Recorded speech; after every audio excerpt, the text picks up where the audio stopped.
Welcome, everyone, to the Golf Podcast. This is Joe Rocha, PGA professional in the Boston, Mass area, just north of Boston. And we're here with Alex Kohler, longtime PGA professional himself, actually a master PGA professional. How many master professionals are there in the country, Alex? Um, of the Not a lot. entire of the entire, I think there's about 38,000 PGA professionals. Of the 38,000, roughly 425 Amazing. are PGA master professionals. So yeah, heck of an accomplishment. So we're glad to be with Alex today. And we have a few topics we're going to cover today. First topic is going to be sort of what we call a universal fundamental, and that's the setup. Then we're going to get into, okay, once we're set up, what starts our swing? We get a lot of questions from our students about what starts the swing. And the unique thing about golf is the ball doesn't move and we're really not moving. So it's really not a reaction movement necessarily. So what starts the swing is we're going to cover that. And then third, finally, what everybody wants a little bit is some more distance. So first topic, what do you think about that, Alex? You ready? Let's do it. For those three, let's do it. Let's drop some knowledge. Okay, so first topic, universal fundamental setup. And especially some of us are just starting out our seasons, it's springtime. What can we do to get off to a great start this year and play potentially the best golf of our lives? I mean, I'm thinking about Jack Nicklaus at the beginning of each season. As great as he would start by visiting his instructor at the time, Jack Grout. And what they would do was go over all of the basics. I want to say Jack would tell his instructor, pretend I don't know anything. Treat me as this is great. Treat me as a beginner. I mean, imagine if our students came to us, Alex, and said that. I mean, that's like a dream for an instructor. I mean, number one, the student is coming to us very open-minded. And number two, as instructors and longtime players, competitors ourselves, we know how important being, to use a Jim McLean, we'll get into our history with Jim McLean maybe on a later show. But what did Jim say? Be brilliant on the basics, right? So we know as instructors, if we get our students brilliant on the basics, they're working with a great foundation to then go forward with. So universal fundamental setup. Alex, I know you are outstanding, even recently with sitting down with you and showing me some before and afters of your students with how you work with them with grip is quite amazing. Do you want to share with us anything about how you go about getting your students to hold the club, how you like them to? So we this was not, I took a note, and we obviously decided what we wanted to talk about today. I took a note, and my note, one of the things was, are we on the same page or what? Jack Grout. Sweet. Yeah. Set up Jack Grout. I was going to tell the Jack Grout Nicklaus story. Oh, geez. You beat me to it. You beat me Sorry. to it. So we were both thinking Jack Grout. It's great. Yeah. It's a great story because Nicklaus, as a professional, as the best player in the world, would start off with Jack Grout every year and said, treat me like I'm a beginner. Let's start with the grip and go through all elements of the setup. Jack was, he was willing to go to that basic level every year to make sure that he's doing everything right. So what a wonderful, approach every year Jack took. So anyway, moving on. You said Jim McLean said be brilliant on the basics. Yes. And I would also say set up for success. You know, that's kind of one of the phrases I use. Let's set up for success. Setup can give you the path to success, or a poor setup gives you very little chance to have any outcome with the ball that you actually want, because that's the basics, right? The guy or gal who's hitting the shot, or the junior, has some expectations for where that ball is going to go once they hit it. Yeah.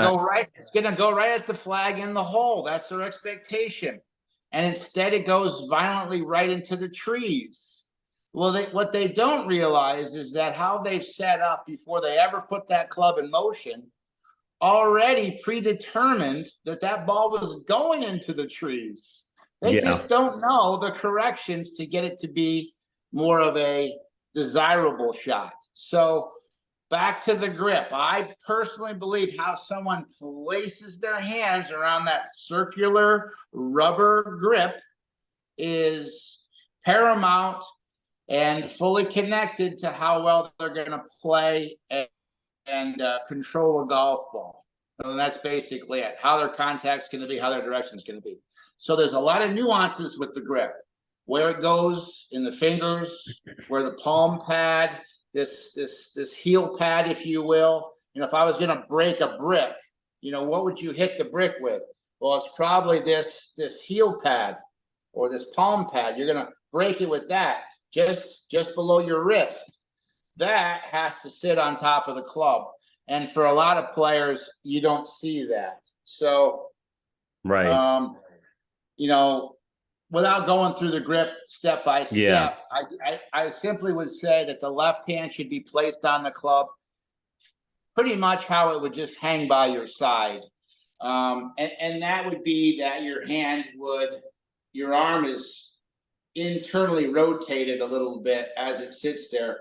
Most players who are way off get that arm externally rotated, or for a right-handed player, it's two turned left.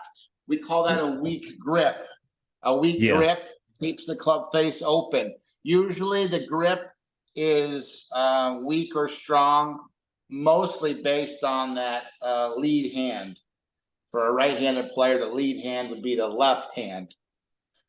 So once you've got the left hand on properly, the right hand can kind of simply match. It'll connect through the lifeline right onto the thumb.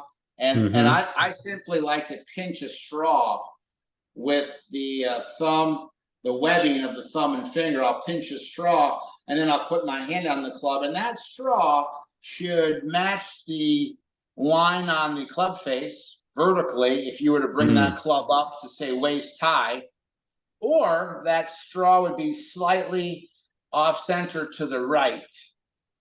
That's a cool visual. I like that. I prefer it, you know, if you think of the club face and there's a clock, the club face would be at 12 o'clock.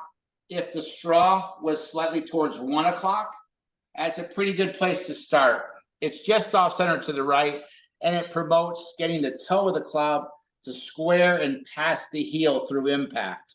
It's what we would call releasing the club, and that would produce a straight to slight draw. I love it. And you know, I was thinking what our students ask us a lot. One thing is maybe for some more distance, but the second thing, it's always second, but it is consistent, no pun intended, but they are looking for more consistency, right? Everybody hits a good shot now and then. They just want to do it more often. So the more consistent we can be with our setup, with placing the hands on the club, like Alex just went over, and I would just add posture, you know, just some good hinge of the hips, a neutral spine, good balance on our feet, letting our arms hang naturally, kind of like you said too, with letting your arm hang naturally to hold the club. Between the grip, the posture, you know, do those things consistently, and you'll start to see that your shots will become more consistent. So a good way to get to more consistent shot making is through a consistent setup. What's our second topic, Alex? Good question. Our second topic. What starts the swing? What starts the next topic? No, you want to start that? What starts? So, what starts to swing? I think the more you look at the great players, or really just I consider anybody on the PGA Tour to be a great player. We don't just say, hey, the top 5 guys are the only people we look at. I think that really diminishes how great number 125 is. To make the PGA Tour, you are an absolute anomaly. Awesome golfer. Yes, and yes. You've succeeded on every level to get there. So you're at the top level. So that last guy that maybe some guys maybe never heard of him, I still want to watch him. I want to watch his mannerisms. I want to watch how his breathing. Does he do anything for breathing? How does he step into the ball? I really get very specific with things I'm looking for. So what starts the swing? I see more players have something that involves from the waist down as a trigger to start the swing. So it could be pinching the knee in slightly. It could be increasing the knee flex slightly. For Bryson DeChambeau, it's actually getting rid of the knee flex. For some players, it's just a slight bump of the hands in coordination with the lower. I watched Brooks Koepka.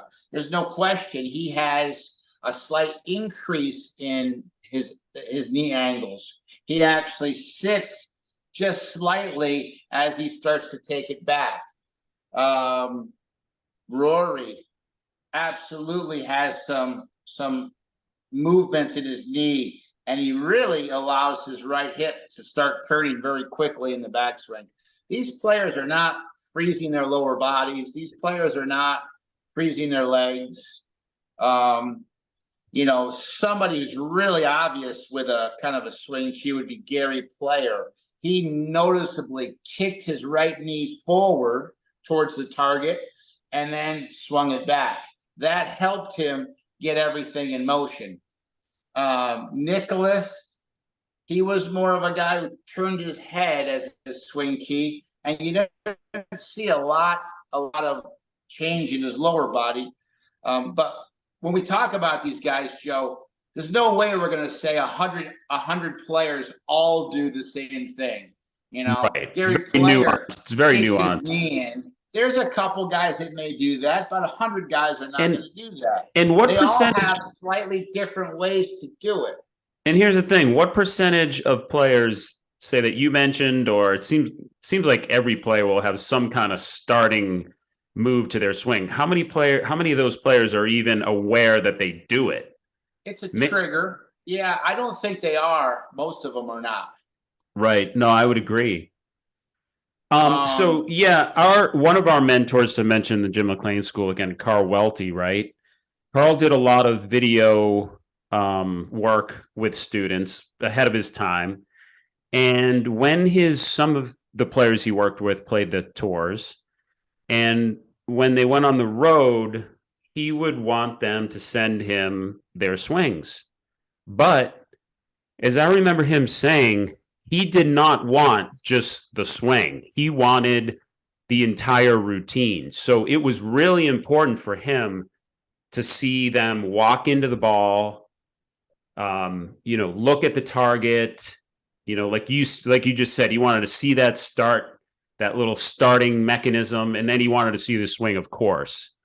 But he valued the pre-shot, very, very much. And sometimes I think when our students come for a lesson, or us even as instructors, I know I'm guilty of that. I get so much fixated on the mechanics and the swing that I think in a half-hour lesson and an hour lesson, would you agree it's probably good? I'm telling myself this now. Okay, take 5 minutes, take 10 minutes, take 1 out of every 5 swings, 1 out of every 10 swings okay, we're working on X, Y, or Z, but let's put that maybe on the back burner. Let me just see you. Let's pick a target. Let me see you go through your routine and see if you can implement what we're talking about within the routine and play a shot, right? Because that's what it's all about ultimately, playing shots. You got it. Yeah. I think that will get them closer to where they want to get ultimately than just working on technique, because it just puts them too technique minded. And on the golf course, they kind of forget, hey, you know what? I need to play this shot right now. So the more we can, if you most people out there, you played basketball. It's called a game called horse. I go over here. I do this shot off the backboard, one leg off the backboard, right hand only. Boink. I made it. Now you have to do it. So, we could play. We need to be interactive with our students. We need to play games with them. We need to challenge them, and it's all in good fun. You can say, okay, we're going to play horse, and as a coach, I'm going to hit a draw. Now you need to hit a draw. Well, maybe I don't know how to hit a draw, coach. Well, I'm going to teach you how to hit a draw. That's today's lesson. You're going to hit a great draw today. Or, you say, okay, you hit the shot, you call the shot, and then they love competing with their coach, beating their coach. I teach a lot of kids. Gosh, nothing makes them happier than beating me at a putting tent. So, I beat coach. So, those curves. Hey, we're going to hit a high one. Hey, let's see if we can hit a low one. Challenge them, teach them how to do it, refine the technique.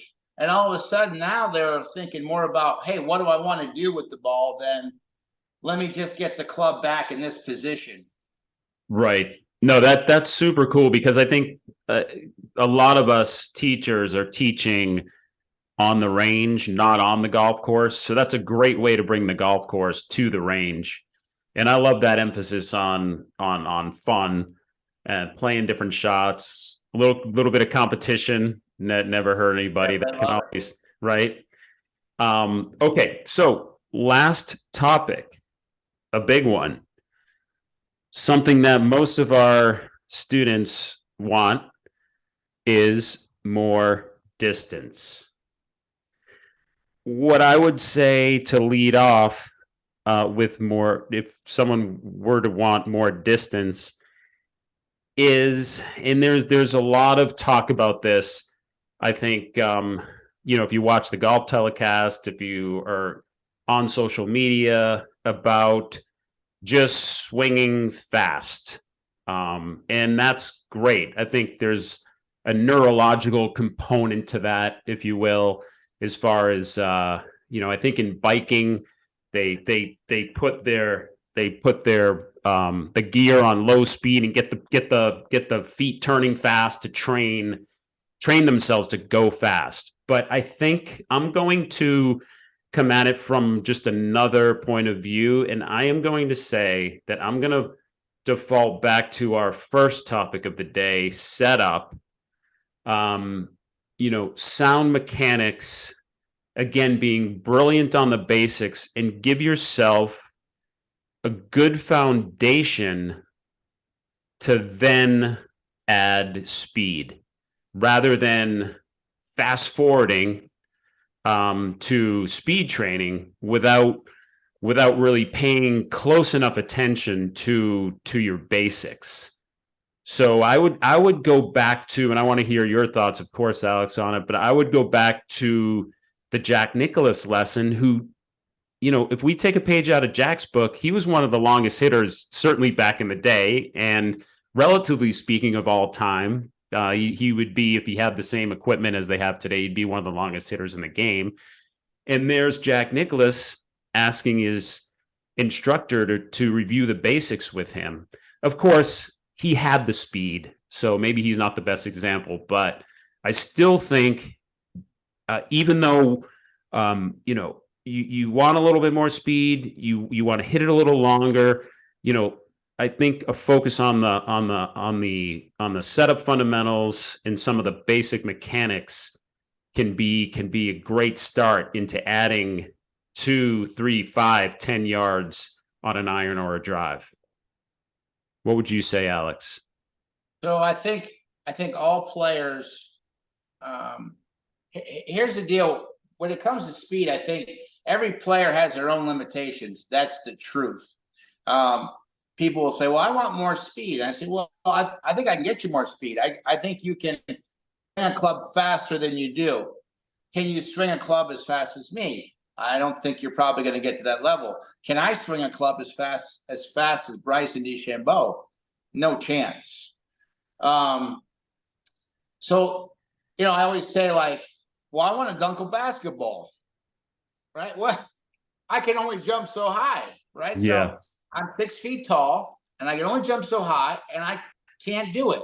Now, what if I lost weight and worked on a lot of exercises to get explosive jumping power? Could I get closer? Yes, I could. Maybe I never get to dunk a basketball because I just don't have that fast twitch, explosive, jumping ability. So I always try to give players, expectations. Can you swing faster? Yes. Are you going to be carrying the ball 300 yards after a few lessons with me? Probably not, because that's not attainable. I think most players swing the club with reservation, Joe. They swing the club saying, "Oh, I got to contact this ball. There's going to be a collision."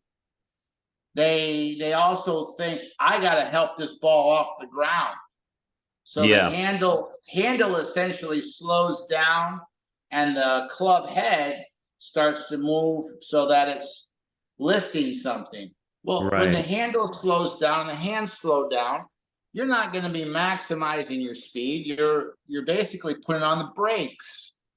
So I try to get people to swing a little bit more uninhibited. Remove the ball.